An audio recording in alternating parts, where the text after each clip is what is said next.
নমস্কার। তো এখন ১০টা বাজে। ১০টা তো ৯:৩০টার সময় আমি কথা বলতে পারছি না, হাঁপিয়ে যাচ্ছি। ৯:৩০টার সময় আমাদের সুপারভাইজার ফোন করেছে যে ট্রেনিং আছে, জিরেনগাজা হসপিটালে ট্রেনিং। এটা আগে থেকে আমাদের বলেনি। ওনারও দেশ নেই, হয়তো কোনো মিস্টেক হয়ে গেছে। তো যাই হোক, আমি এদিকে দেখাই। এদিকে আমি কেটে রেখেছি কচু আলু, আর এদিকে পুঁই শাক, কুমড়ো, আলু টালু কেটে রেখেছি। আর আজকে না মাছ এনেছিল, মানে বুধবার একাদশী ছিল, কাল দ্বাদশী ছিল, তো নিরামিষ খেয়েছে। আজকে মাছ, পার্শে মাছ, চিংড়ি মাছ এনেছে। তা সেইগুলো কাটতে না দেরি হয়েছে, খানিকটা রেখে দিয়েছি ফ্রিজে।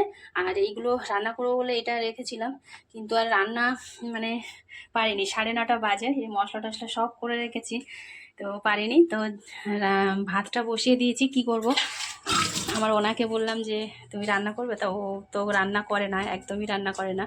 তো যাই হোক, ভাতটা বসিয়ে দিয়েছি, যেহেতু ছেলে মেয়ে ও তো খাবে। তো ভাত ফুটছে, মানে ভাতটা এবার নামাবো, নামিয়েই চলে যাব আমি। 10টা বেজে গেছে, আর ট্রেনিং নাকি 10টার সময়, অথচ 9:30টার সময় খবর দিচ্ছে। এদিকে আমি কেটে রেখেছি কচু আলু, আর এদিকে পুঁই শাক, কুমড়ো, আলু টালু কেটে রেখেছি। আর আজকে না মাছ এনেছিল, মানে বুধবার একাদশী ছিল, কাল দ্বাদশী ছিল, তো নিরামিষ খেয়েছে। আজকে মাছ, পার্শে মাছ, চিংড়ি মাছ এনেছে। তা সেইগুলো কাটতে না দেরি হয়েছে, খানিকটা রেখে দিয়েছি ফ্রিজে। আর এইগুলো রান্না করবো বলে এটা রেখেছিলাম, কিন্তু আর রান্না মানে পারিনি। 9:30টা বাজে। এই মশলা টশলা সব করে রেখেছি, তো পারিনি। তো ভাতটা বসিয়ে দিয়েছি। কি করব, আমার ওনাকে বললাম যে তুমি রান্না করবে, তা ও তো রান্না করে না, একদমই রান্না করে না। তো যাই হোক, ভাতটা বসিয়ে দিয়েছি, যেহেতু ছেলে মেয়ে ও তো খাবে। তো ভাত ফুটছে, মানে ভাতটা এবার নামাবো, নামিয়েই চলে যাব আমি। 10টা বেজে গেছে, আর ট্রেনিং নাকি 10টার সময়, অথচ 9:30টার সময় খবর দিচ্ছে। ভাবুন, মানে ঘরের বউরা কাজ করলে, বাইরে কাজ করলে কতটা অসুবিধা হয়। মানে আমি রীতিমতো এখন হাঁপাচ্ছি। তো আমার এতক্ষণে রান্না হয়ে যায়, মানে আমি 9টার সময় রান্না বসাই, আর 10টার মধ্যে, আমার 10টা 10-15 মধ্যে রান্না হয়ে যায়। তো আজকে যেহেতু মাছ এনেছে, আর মাছটা অনেকটাই দেরি করে এনেছে, স্কুটিটাও খারাপ হয়ে গেছে, ও সাইকেলে করে গিয়ে মাছটা এনেছে, সেই জন্য দেরিও হয়েছে। আর চিংড়ি মাছটা কাটতে দেরি হয়, তো সেই জন্য মাছ কাটতে দেরি হয়েছে। 9:30টার সময় আমি সবে রান্নাটা বসিয়েছি, ভাতটা বসিয়েছি, এটা বসাবো। আর তখন আমার সুপারভাইজার ফোন করেছে।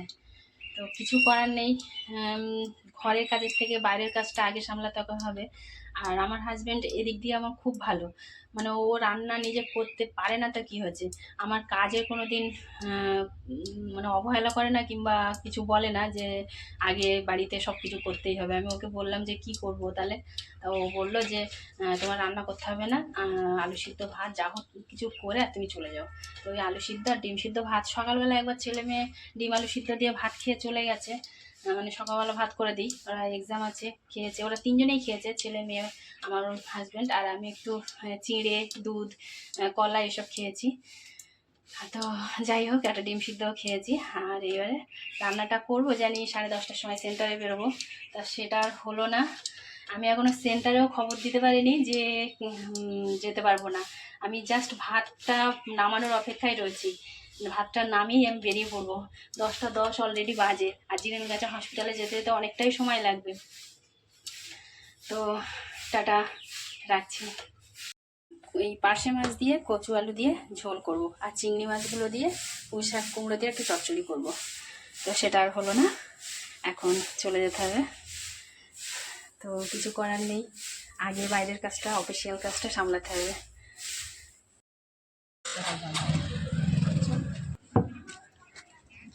সেই ভালো বৃষ্টি